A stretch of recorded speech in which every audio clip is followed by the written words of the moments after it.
Joining us today, Yesenia Rivera. I'm the Executive Director of Energy Allies. We're a nonprofit based in Boston, Massachusetts, and we work on revolutionizing the energy system by centering climate impacted communities and making sure they have a voice in the transition to clean energy. We're here today to talk about Puerto Rico. Though many of you know, back in 2017, Hurricane Maria hit the archipelago. It devastated an old and frankly aging grid that was already failing. The hurricane did not help. Power was out for months in most of the island.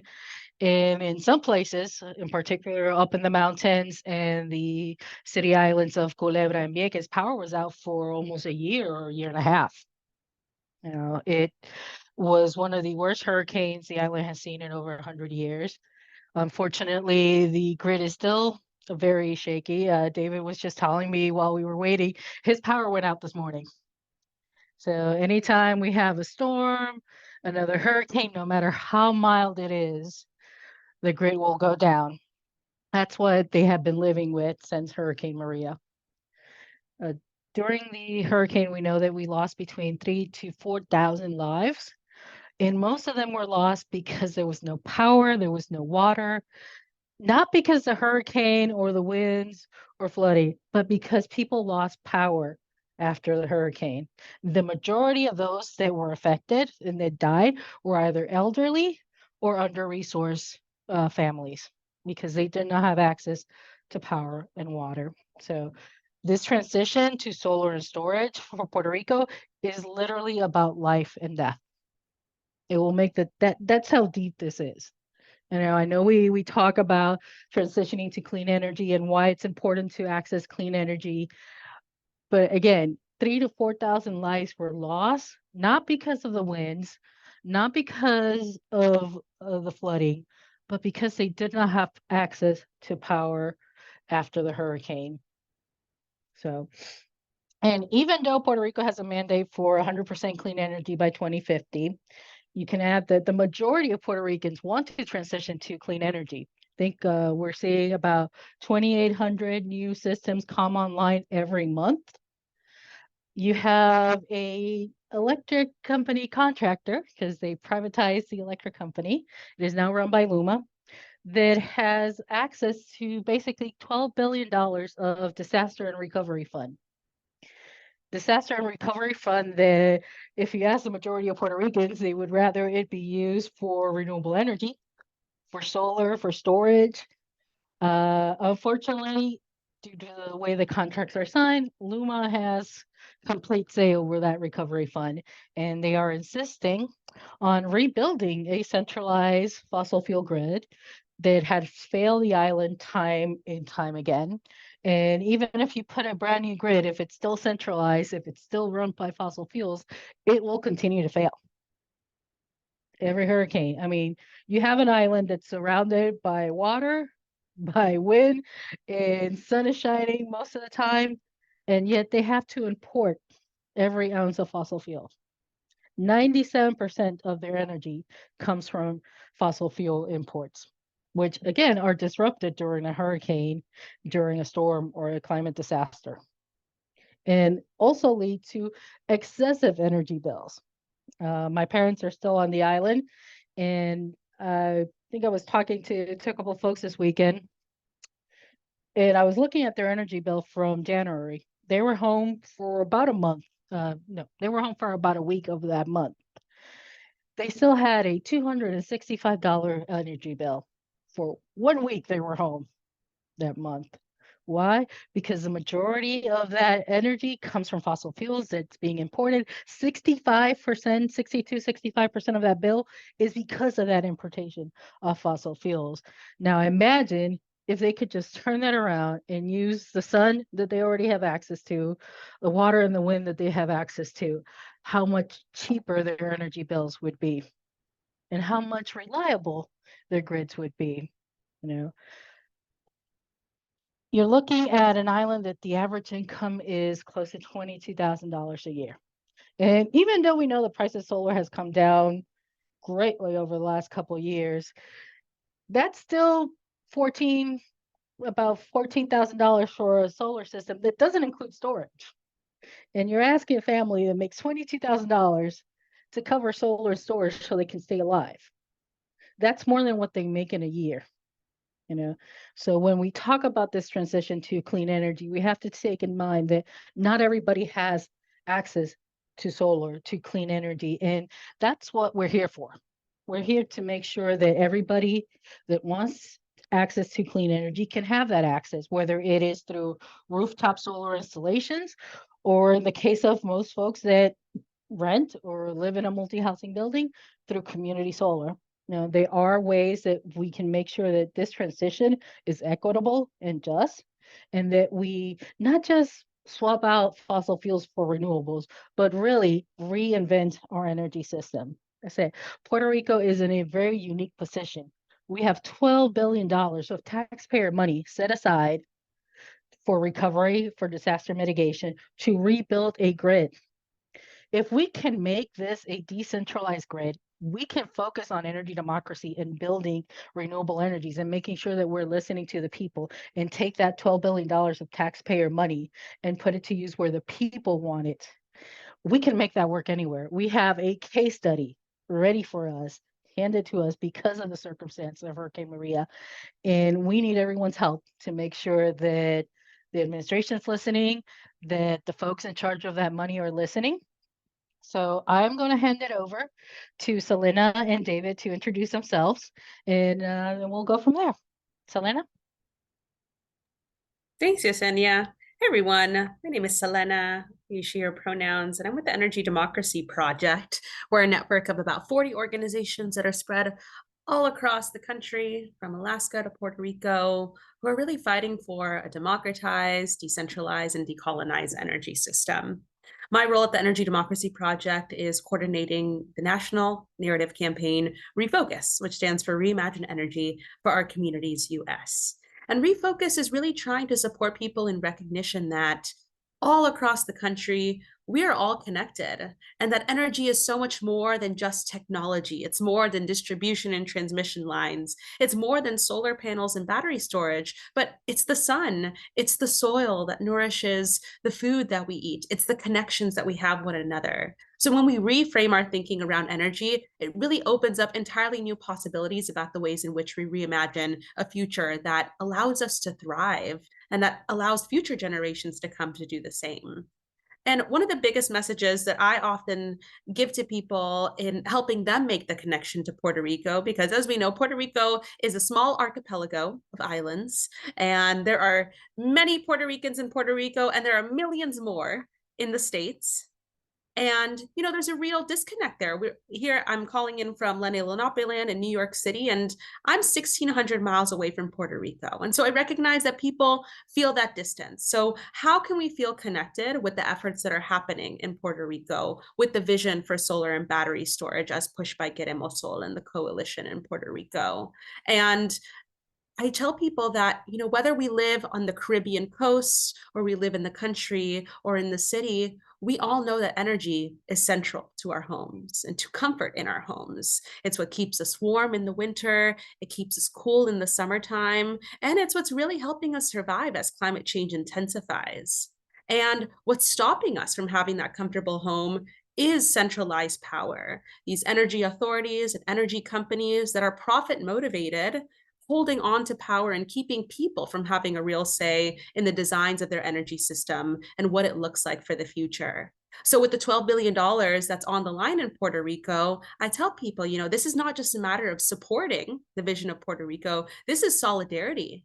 Because should we be able to unlock those dollars, imagine what's possible all across the country, because we know that the same hurricanes and earthquakes and heat waves that Puerto Ricans are hit with all throughout the year these days are also affecting people all across the world, and very soon are going to be affecting people a lot more acutely than we have been feeling in the last decades. So I'm going to pause there. I'm going to pass the mic over to David. But yeah, that's kind of what I'm working on, and I'm excited for this conversation. Thanks, Selena. Thanks, Yesenia. And thanks for inviting me to this webinar. So I'm David Ortiz. I'm the director for Solar United Neighbors here in Puerto Rico. Solar United Neighbors has 11 programs throughout different states in the U.S. They're also in Washington, D.C. and on the island here on the archipelago of Puerto Rico. And um, we were introduced to Puerto Rico in 2019 with by a friend, Ingrid Vila, the executive director of Fambio, partly due to a lot of work from our friend Yesenia and our regional director, Aaron, who thought that, Puerto Rico could benefit from a model like Solar United Neighbors. We do education about solar systems, how they work, and we cover other areas. Consumer protection. We fight for energy rights of solar owners. Currently, we're working to pass the net metering bill that Sierra Club is pushing. That recently passed in the House and the Senate and is waiting for the governor to sign. And we do our solar co-ops where we unite different communities, support them through the process of going solar, and they sort of do this bulk purchase and save money, given the financial burdens that we have on the island. This is important. And they could save anywhere between 15 to 20% on a solar system because they're buying it together with other communities. Those three things have allowed us to thrive on the island, to do really great work. And we've also done a lot of work with LMI communities, supporting folks to apply for the CDBG Vivienda program, now being involved with the DOE program and funds here on the island, and just educating folks about the different programs, organizations that are doing solar projects on the ground that they could get involved in or learn from, and try to implement similar programs or similar projects in their own community. And just want to say thanks again to Yesenia and Celine. Thank you both, David and Selena. So I'll start this one. This time I'll start with David. But the question is for both of you. So considering that money should not be an object because we have $12 billion set aside, what is your dream for the grid in Puerto Rico? My dream is that Puerto Rico becomes energy independent, that the island reaches its goal of going 100% renewable by 2050. And if we could do it before then, that would be great. But that we're in that process, not leaving anyone out is equally as important. Because our goal is that everyone is able to go solar, that the island moves towards real clean energy, and that we don't continue to depend on fossil fuels to support the island.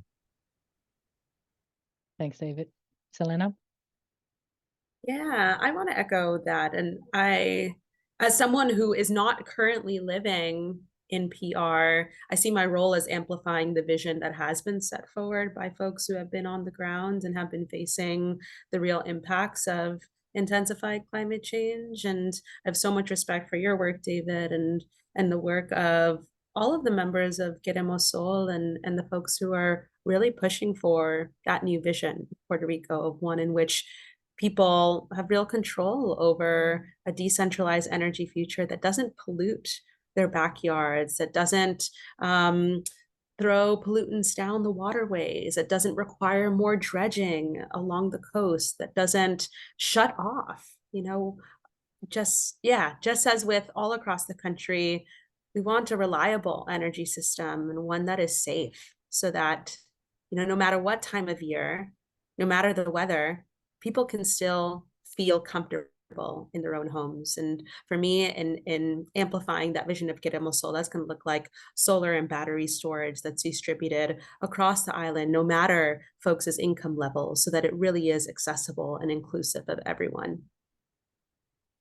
Thank you both. I think want to highlight that during this transition to clean energy, we have to be very mindful, that David said and Selena mentioned.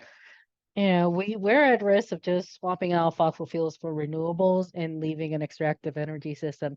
There's a big push right now for utility scale solar. Like, we're trying to build solar for the sake of building solar to get to that 100% by 2050, but that doesn't benefit our communities. You know, that takes away prime agricultural land that is desperately needed and turns it into solar installations when we have enough rooftops and enough building infrastructure to install solar as it is. We don't need to be taking agricultural lands and turning them into utility scale solar. We need to focus on communities, listening to the climate impacted communities that bear the burden.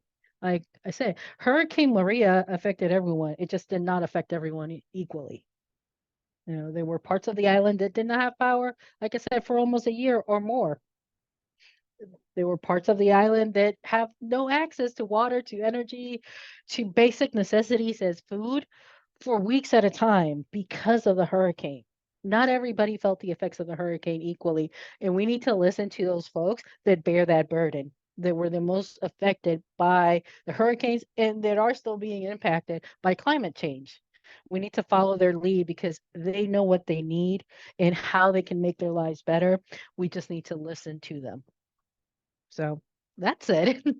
I know you both talked a little bit about the work that you're doing on the island. How does that fit in with the transition to clean energy for you?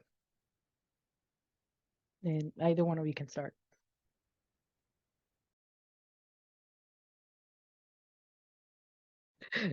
Okay, Selena, I think, I'll kick us yeah, off. I I'll think you kick can us off. volunteer. Sure. Yeah, I think I kind of want to build off of what you had just shared, Yesenia, in reflecting some of our conversations so far about the fact that we can't simply go from fossil fuels to renewable energy and just call it a day or call that a just transition. I think it's important to note that the relationship that Puerto Rico has with the United States is not one of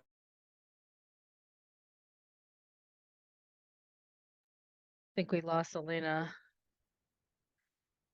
David, you want to territory. jump in? Oh, Oh, no, there she oh, is. We lost you for a little bit. okay. Oh no. Okay. Hopefully it sticks around. I think my internet is unstable. But where did I stop? The transition and not just swapping out fossil fuels for renewables. Okay, perfect. Yes, I think it's important to note that the relationship that Puerto Rico has with the United States is not one of equity or of reciprocity. You know, it is a colonized relationship, and Puerto Rico as a colonized quote unquote territory. And in recognition of that, we are able to see how that same colonized relationship trickles into so many other aspects of Puerto Rico's infrastructure. And in the context of this conversation in the energy system, it's no surprise that the energy system is exacerbating the same implications because it is one of colonization over a people. So as I go back and think about a complete transformation of the energy system on the island, it really does require us to support the visions of people who are thinking beyond just, oh, we're going to make sure that the same entities in power are just going to decarbonization, but really thinking about how we can have this be a people forward and an ecology forward transition. So in my role in coordinating the national campaign, as I mentioned before, it's about getting people behind that vision here in the States and standing in solidarity with that vision, because as I've mentioned before, that vision is an incredible model that really can be amplified all across the country and can be realized all across the country as well. And I want to throw in one more anecdote because I think this has been on the top of my head over the last month now in the situation in Palestine and the real parallels that we're seeing between colonization of Palestine and the colonization of Puerto Rico. And when we consider the Department of Defense's extreme amounts of carbon emissions on the entire globe, not to mention the murder and the genocide that is happening on the daily as we speak, There is also a strategy that has been published by the Department of Defense to decarbonize military operations or green it. And I think that's, again, sort of an extreme example of the ways in which those in power are simply trying to replicate the same structures, but market with a little bit of greenwashing. And so in this justice space, it really is about reimagining that new future, breathing in a new life as to the ways that we organize ourselves, we perceive hierarchy and power structures, and thrive under completely new systems.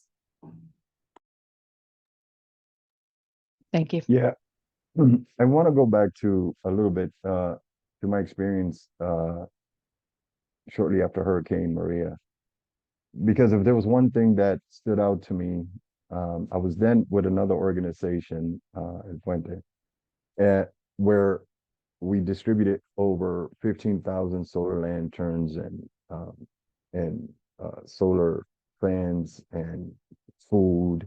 I think we distributed over 50,000 pounds of food island-wide, and we got to Vieques and we got to Culebra, and we literally got to the majority of the municipalities with what we had. And one thing that was clear to me was the intense poverty on the island and the lack of access to resources, to information. And I think that, you know, that's one of the great things that I love about the work that I do with Solar United Neighbors, is that we're constantly educating. And when you think you've educated enough, we continue to educate because there's never enough of that. So, you know, doing our co-ops, doing our educational workshops. Recently, we had 2 events, one last year, an encuentro in las juntas, with Catapuerto and many other groups. Just this month, we had Vecinos Unidos por la Energía Solar, another educational event for communities to learn about other groups that are doing solar projects on the island, giving folks access and information about the federal grants that are available for solar, and then talking about the opportunities and threats to solar owners, allows us to really answer a lot of those questions for folks who don't have access to that information on the regular. I think one powerful moment was when one of the panelists from Barrio Eléctrico asked the audience, how many of you have heard of Barrio Eléctrico? And maybe 3 people raised their hand. And I was so excited about that. And she was too, because that meant that we got to the people we're trying to get to, right? We're trying to get that information to new people who've not had that information before, who have not learned about these programs before. And we're creating that access to information, to resources. And the idea and the goal, or at least one of the goals, beyond connecting folks, beyond giving them access to leaders, organizations doing this work, was to give folks tools that have never had these tools before, to be able to go home and know what to do now. And that was an amazing moment, because it really allowed us to see live that we were actually getting the information to people who normally didn't have it. I think that, you know, through our work with the CDBG Vivienda program to help folks have access to the stipends, to specifically LMI communities, to be able to access those stipends. We've successfully gotten a number of folks to be able to get the voucher, and are working with them through the process to go solar. We are working with the DOE and recently got approved to begin entering the process to possibly get funds to do a microgrid in Salinas, in a community called Las Margaritas and that was through an opportunity that came up from a community leader called Wanda Rios, who is an amazing woman and is really trying to make sure that she helps her community go solar and be more resilient, specifically since they live so close to the coast. And we're doing that in partnership with EarthSpark. And we continue to do our work with co-ops, as I mentioned earlier, in our partnership with Cambio, to create more access to be able to go solar to other communities that maybe don't qualify for low income programs, but may be able to purchase solar, but be able to have to have it in a more affordable way. B, to have our support before, during, and after the process. We're always there and we always answer the call. And then C, to have the information that they need so that when they make the decision to go solar, they do it in a way that's informed. They do it having the tools and the information that they need so they feel secure about the decision that they're making, and are able to get the kind of system that they need for their individual homes.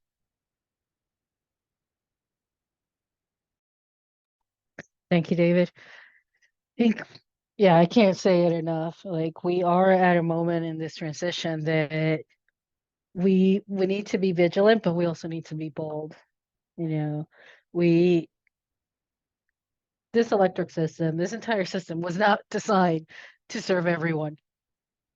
It's part of a larger systemic issue that we need to address.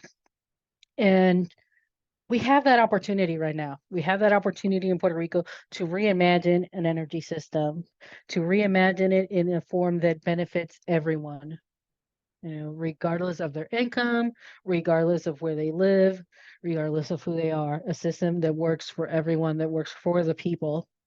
And that reimagining does not come without challenges. So, Selena, what can you tell me about the challenges reimagining that energy system? Oh, there are so many. I think the first one that comes to mind is just capital. And David was sharing quite a bit about this. A lot of people are blocked off from even exploring whether solar is an option or battery storage is an option in Puerto Rico because the cost is so high. And with, I think, about 40% of Puerto Ricans living below the poverty line, it's not realistic that someone is able to shell out, $10,000, let alone fix their roof so that solar panels can go on top of it. So I think that's a really big thing. And, to make matters worse, people are struggling to pay their monthly bills. So to balance the monthly bills at the same time as exploring an alternative option is almost an impossible task.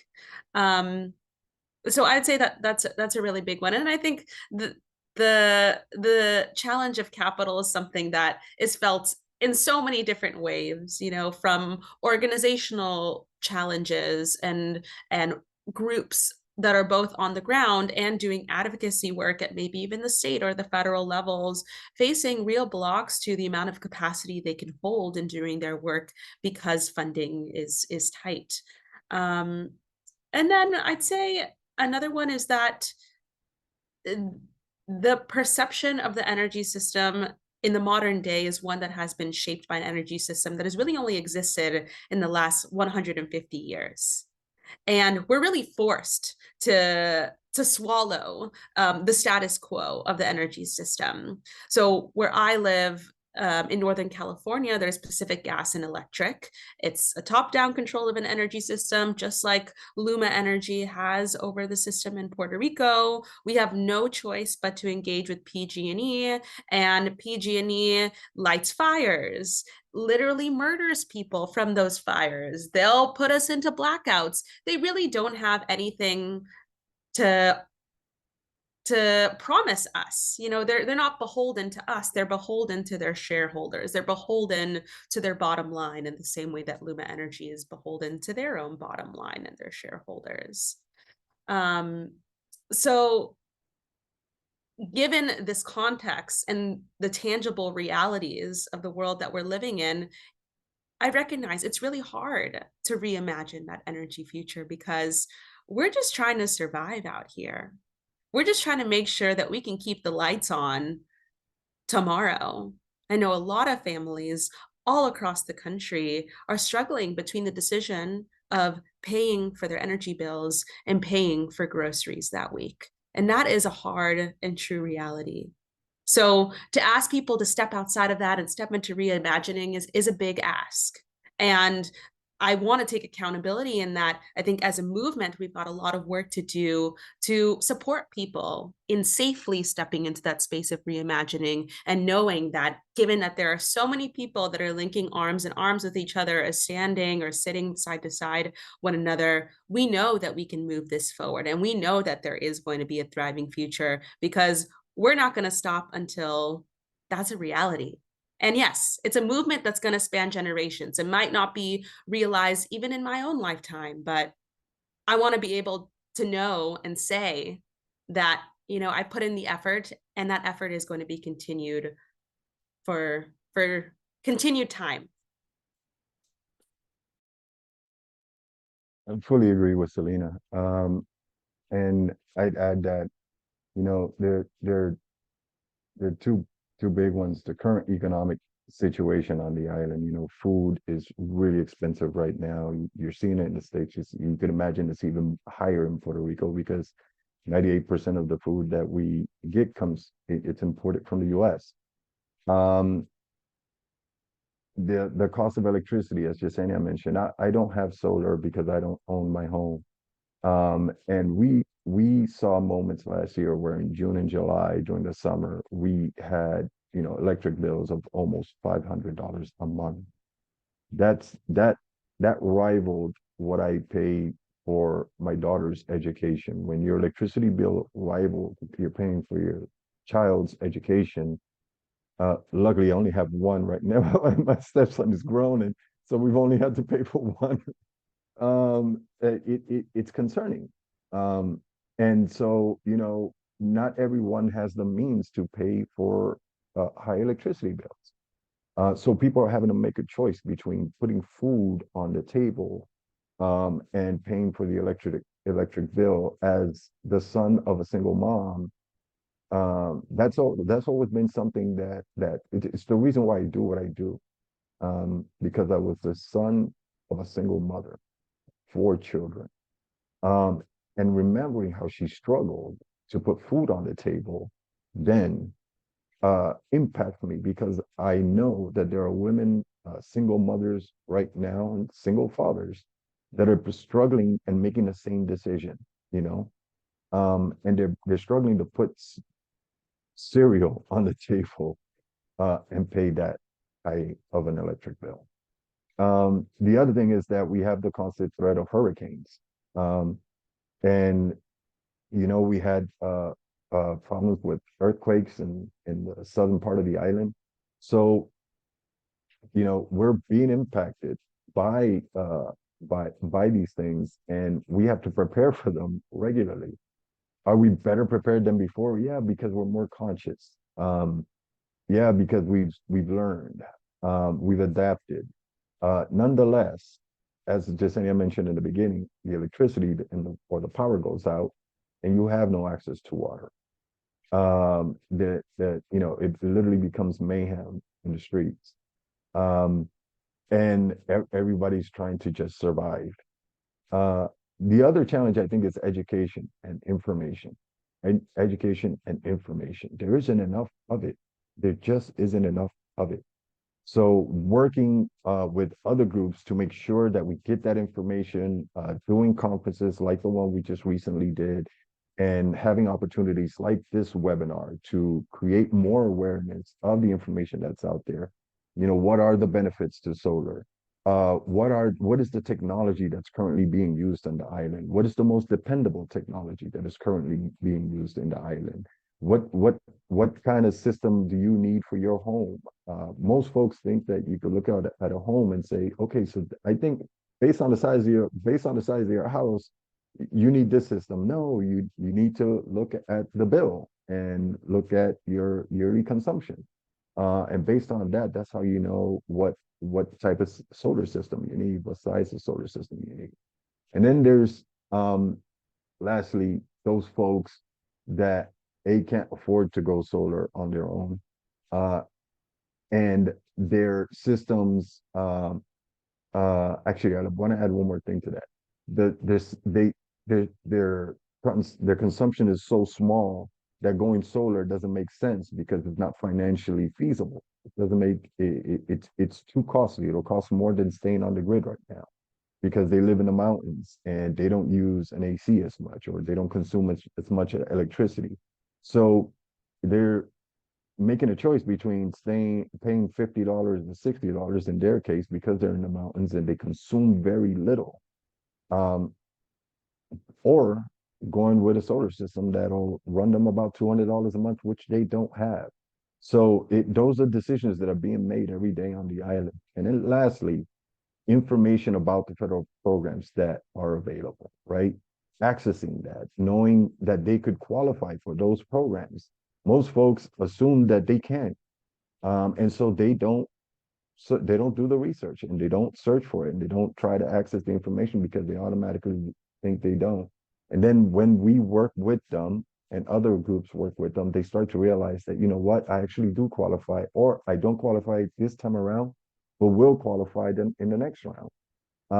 Those kind of decisions are I think some of the things that are some of the challenges that are making it difficult for us to sort of reimagine Puerto Rico's energy system. Thank you for that. So we've talked about the challenges, we've talked about our vision. What can the people of Puerto Rico do right now to push that clean energy transition? Start with you again, David.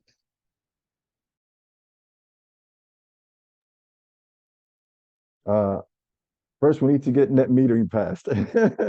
So we need to make it happen. Net metering doesn't happen, and that's going to really impact all of the progress that you've seen. Just saying that since the last time you found out about the numbers, the number of folks that were going solar on a monthly basis, it went up from 2,800 to 4,000 at this point. That's how quick the energy transition is moving. The other thing is that, trying to find out about organizations like Solar United Neighbors and others, and figuring out if there's some way that you could get involved in their organization or benefit from their solar program. Those are other ways that currently exist. And then thirdly, find out about the federal programs. And if you don't know, call organizations that do know, like Solar United Neighbors and others around the island that could provide that information for you. I think sometimes it just takes a little bit of time to be able to figure out whether or not you can apply for the program. And if you can't apply now, whether or not you'll be able to qualify later. And I think that there are a lot of programs that, although you may not qualify now, you may be able to qualify later on. And we've seen that. And that's what's helped many of the members that we've worked with go solar. Yeah, I want to, I want to applaud David for lining that out so clearly. What comes to mind for me is um, what I do with my family, and that is just like share the resources that I know about. You know, when I go to PR, I tell my aunts and uncles, listen, this is what's open, this is what's available. Let me tell you what programs you might be eligible for. And I think that's the way that organizing happens, letting your loved ones know that there are options for you. You know, not everybody is going to be joining the community meetings. Not everybody is going to be able to pick up that phone and speak with an organization to get the full download. But if I'm speaking directly to people who know this information or are experts or have been curious for a long time, share that knowledge. You know, I think that's a real responsibility that we have as people who understand some of the intricacies of the energy system. The energy system is a really complicated thing, and that's by design. But when we talk about it to our friends, to our family, to our neighbors, it doesn't have to be complicated because we know when there's an apagón. We know that when there's a blackout. We know when we can't flip the light switch on and off. And to me, that makes me an expert of whether or not the energy system is working. And so if I've got even more knowledge about that, I see it again as my responsibility to share that out with people. And I think Puerto Ricans have been doing that since ancient times. You know, organizing and community resilience is in our blood. And so I think it's just continuing that, You know, we're singing songs about it. We're singing songs about apagones. We're singing songs about a new future. It's the same thing in the energy system.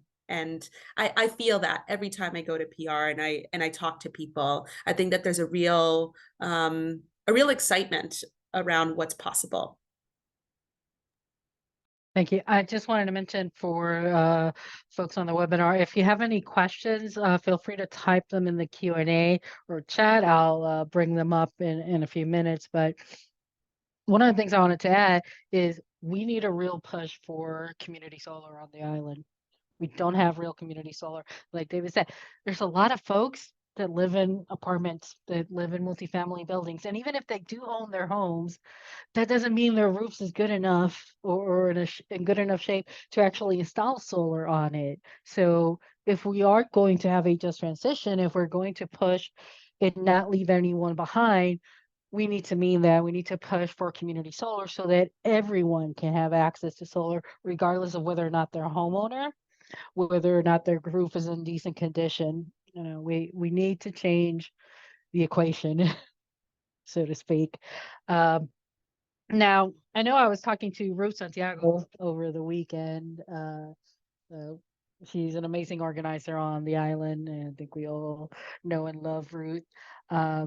She was highlighting the importance of those of us that are stateside lifting our voices in this fight. Like Selena said, Puerto Rico is still a colony.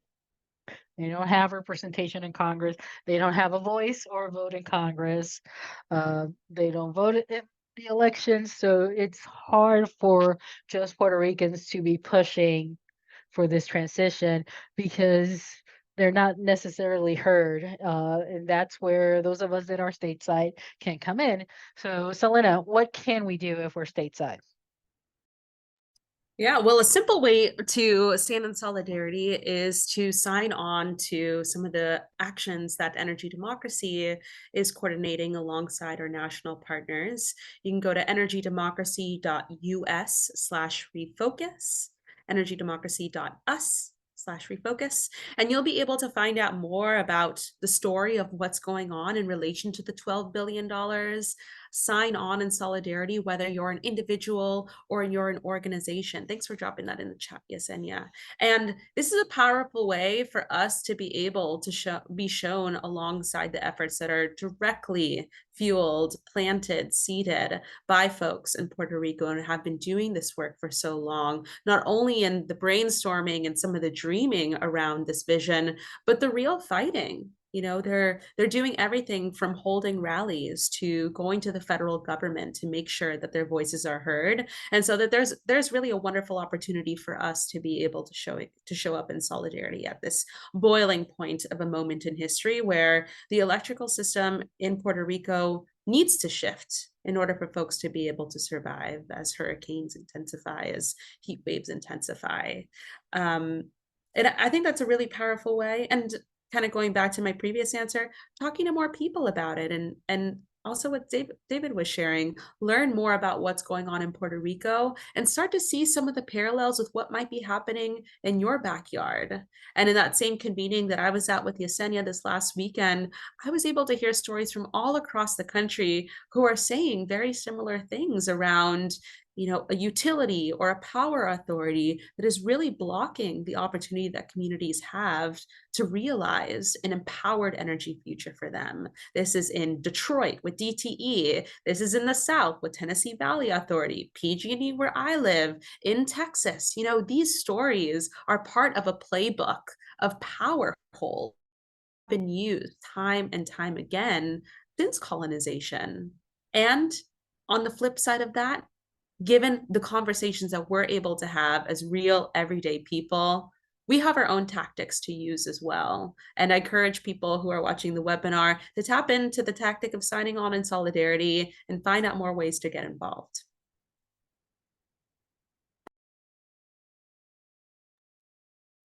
I completely agree with everything that Selena just mentioned. And I think that, again, you know, learn, as she mentioned, learn all you can about Puerto Rico, because although we are thousands of miles apart, there's still a lot that, you know, our planet Earth is much smaller than we think.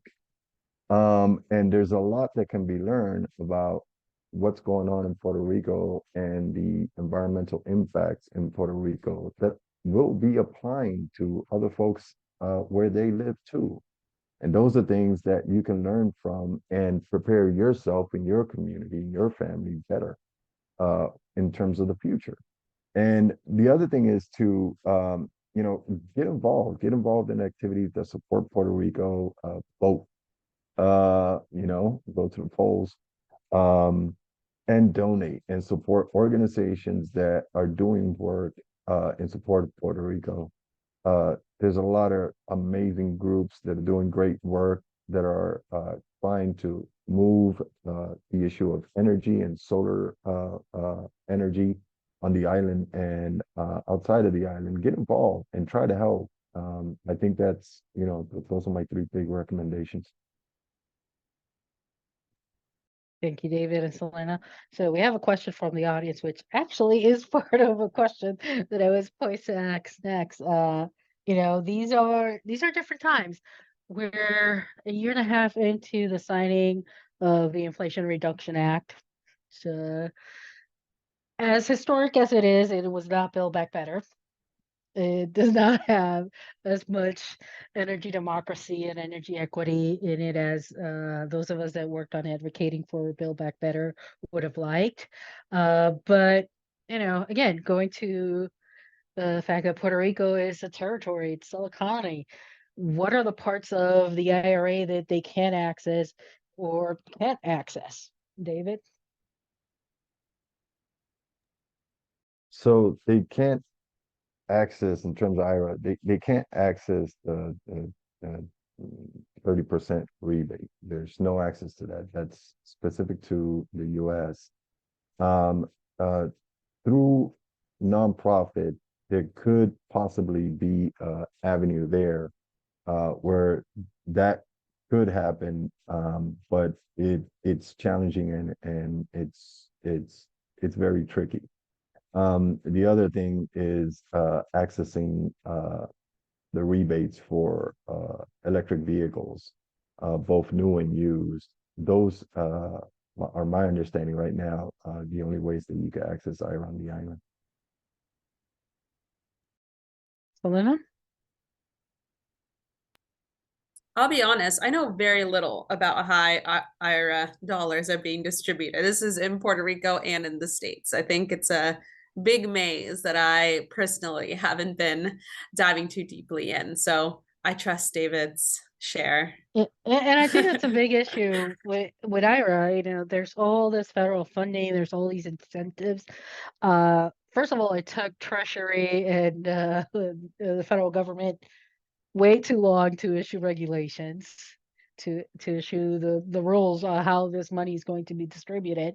And there's so much legalese and jargon in this that it's very hard for folks, you know, that are just like you said, they're trying to live paycheck to paycheck. They're just trying to pay their bills and hold on to actually look at what's in these bills, to look at what's accessible to them. So that's where an organization like ours really should be playing a role, letting folks know this is what you can access, this is how you can use the IRA. But as David said, Puerto Ricans as a territory do not pay federal taxes, so they don't have access to that 30% tax credit. Now, while we were advocating for Build Back Better and later the IRA, one of the things that we kept begging was, especially on the direct pay option, for Congress to include language that made it specific, that pointed it out that Puerto Rico could apply for a 30% direct pay tax credit as non-taxpayers. Unfortunately, they did not listen. They did not put that language in there. So it's really hard. It's one of those things that's kind of a gray area right now because it doesn't specifically say they can access it as non-taxpaying entities, but it also doesn't say they can't. So it's one of those gray areas. David? Yeah, and that's why net metering is so important. And I hate to go back to it because it's really truly the only benefit right now. If say you buy a system And you pay a fee to Luma in order to be tied to the grid.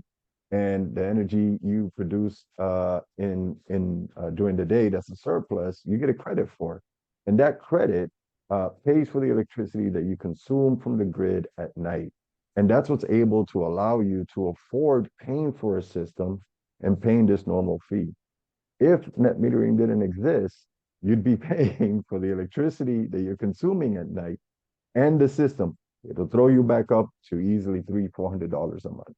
So this is why that's so important, because we don't have access to IRA, because we don't have access to other benefits that you see in the US. This is the only true benefit that we have on the island.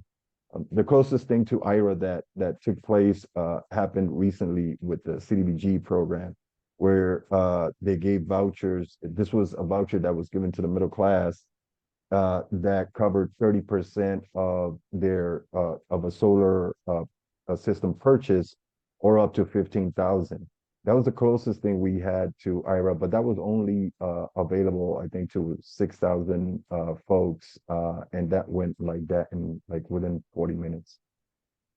That's the problem. There's such limited programs, and not to mention the paperwork and the hoops that people have to jump over just to access this little bit of help. Now we are almost out of time. I wanted to see, Selena, David, any last words? What do you want the public to walk away with? Selena? I want folks to walk away with a curiosity of their connections to Puerto Rico. I'm going to guess that of the people that signed up for the webinar, there's probably a big chunk of folks that aren't Boricuas, and that's okay. You know, I really want to encourage you to explore that curiosity of how what's happening in Puerto Rico is similar to what's happening in your backyard, or maybe what's happening in your ancestors' backyard, in your ancestral homelands. And in the conversations that I'm having with folks across the country, in Maui, where the wildfires hit in September, to the freeze in Texas, to blackouts pretty much all across the country, you know, these stories are really hard to listen to, and also they grant me hope, because I think folks are starting to recognize the connections that we have with one another. So despite your own physical distance to Puerto Rico, or maybe even cultural distance to Puerto Rico, there's a real tie there. And in recognizing that tie, that's how we can build this movement together. Thank you. Thanks, Lena. I agree. I think the other thing that I would leave them with is hope. There's hope that we're going to try to get to all of those vulnerable communities on the island. There's hope that Puerto Rico will reach its 100% renewable energy goals the right way. There's hope that Puerto Rico can become an example for the rest of the world, that they too can go solar. And the hope that you too in your community can do the same thing, can learn from what's going on in Puerto Rico, can take those best practices and implement them in your own community and help your community go solar too. And I think this has got to be a worldwide movement, and Puerto Rico is just a spark. Thank you to both David and Selena for sharing their vision, sharing their ideas around the grid in Puerto Rico. And like Selena and David said, this is not just about Puerto Rico. This is about changing our energy system everywhere. If we can change how taxpayer funds are used in Puerto Rico, we can change how disaster funds are used in Hawaii, in California, in Colorado, in Texas, because not a single part of this country is immune to climate change. So join the fight, help us change this energy system. And again, thank you for everyone to join us. And thank you again, Selena and David, for sharing everything you had.